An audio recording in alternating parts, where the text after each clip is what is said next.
Olá, querido amigo, tudo bom? Bem-vindo a mais um estudo da lição.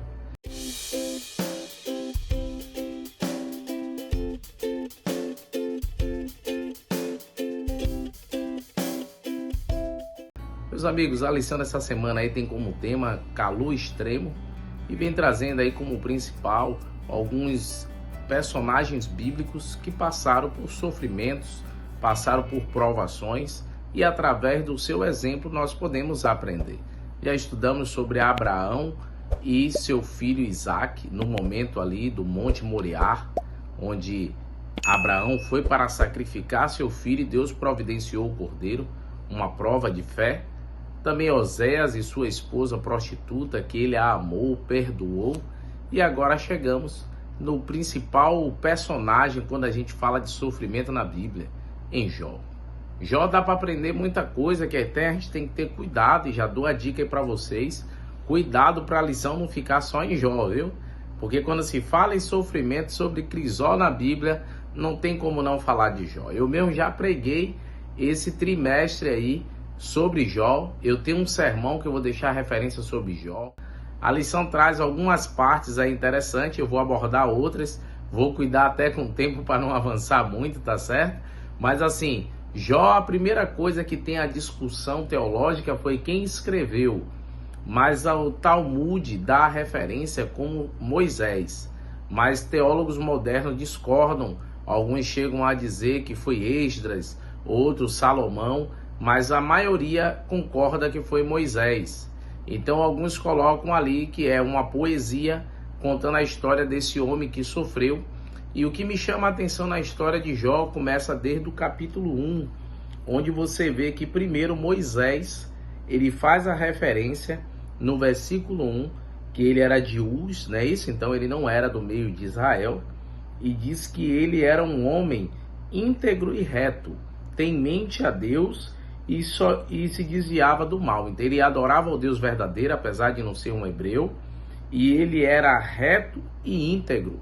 Então assim Moisés o reconheceu. Porém, quando os anjos foram se apresentar perante Deus, quem também chama Jó de íntegro e reto foi o próprio Deus. Você vai encontrar isso no verso 8. Perguntou ainda o Senhor a Satanás: observaste o meu servo Jó?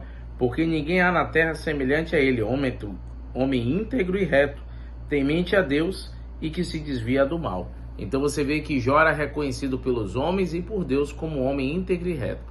E aí Satanás disse o quê? Ele é assim porque o Senhor coloca a sua mão sobre a vida dele. E ali Deus permitiu Satanás colocar a mão sobre a vida de Jó. E aí vem um detalhe interessante, onde muitos têm essa dúvida. Olha, Deus permite então Satanás colocar a mão sobre nossa vida?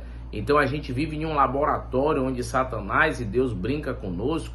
Não, querida, a história de Jó, ela simboliza a história de muitos, porque o sofrimento é real, mas só que Jó não conheceu essa parte da história. Nós estamos vendo aquilo que aconteceu, mas nem sempre é Deus permitindo, nem sempre é Deus colocando ali, deixando Satanás agir, porque a Bíblia chega a dizer em Tiago, capítulo 1, que Deus não tenta a ninguém. Então, assim, as provações Deus permite acontecer, mas na forma que aconteceu com Jó, nem sempre acontece em nossa vida. Eu mesmo não passei nem metade do que Jó passou. Então, fique tranquilo, porque nem toda a história é igual a de Jó. Jó foi de um sofrimento extremo para que a gente veja alguém que chegou a tal ponto, mas também não se esqueça que o próprio Deus disse que não viu ninguém igual a quem? Igual a Jó. E ali também em Jó a gente aprende lições, que a gente pode tirar lições para a nossa vida e entender melhor sobre o sofrimento. Por exemplo, os amigos de Jó, eles trazem uma concepção totalmente errada. Então eu já vi gente querendo aplicar algumas frases de Jó, e tome cuidado, principalmente com a fala dos amigos dele. Porque eles queriam dar a entender a Jó que o sofrimento está ligado à punição. E isso é um erro em pensar, porque não tem nada a ver quando a gente está sofrendo, está sendo punido. Já viu, tem gente assim que às vezes está em sofrimento, perdeu um carro, perdeu um emprego, é dizendo, olha, Deus está punindo você porque você está em pecado. Nem sempre isso está ocorrendo, amigos, porque até em um momento de vislumbre assim, e sabedoria, no capítulo 5 de Jó, no versículo 17, Elifaz chega até a dizer uma coisa que pode realmente acontecer.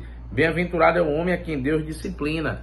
Então parece que em uma hora ele recobrou ali o entendimento, porque às vezes Deus disciplina em meio ao sofrimento. Isso pode realmente acontecer. Agora, punir, não. Deus não é um Deus punitivo. Ele é um Deus que disciplina para a gente aprender, e ele permite as consequências dos nossos erros para a gente aprender. Então, eu entendo que o sofrimento tem a ver com disciplina, mas também o sofrimento, queridos, tem a ver com justiça. Então, é retributivo. A gente precisa entender isso. A salvação mesmo, ela é pela fé em Cristo Jesus, mas só que lembre-se, as obras têm a ver com a fé, porque ela é uma evidência daquilo que eu creio. As obras não contribuem para a salvação, mas ela evidencia a fé que eu tenho.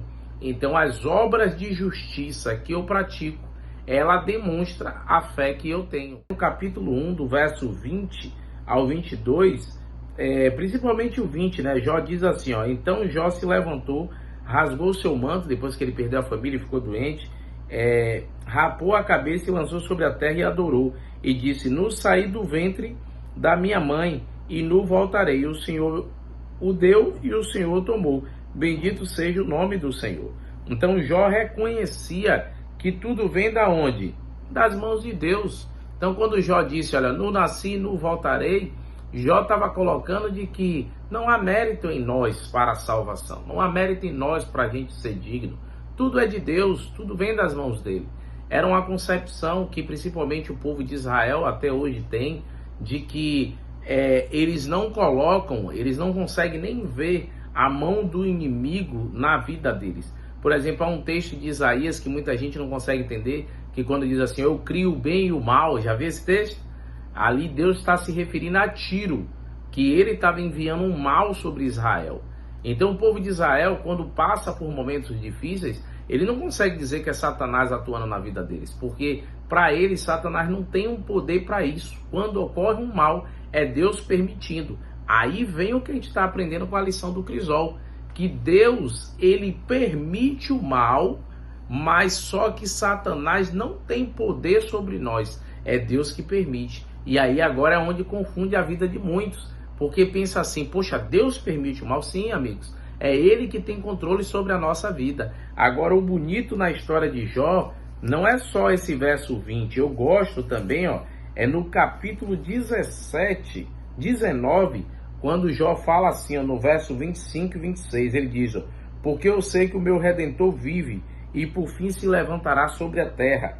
Depois, revestido este meu corpo da minha pele, em minha carne verei a Deus. Então, ó, Jó, em meio ao sofrimento, ele sabia que o Redentor dele viria para resgatá-lo, para salvá-lo.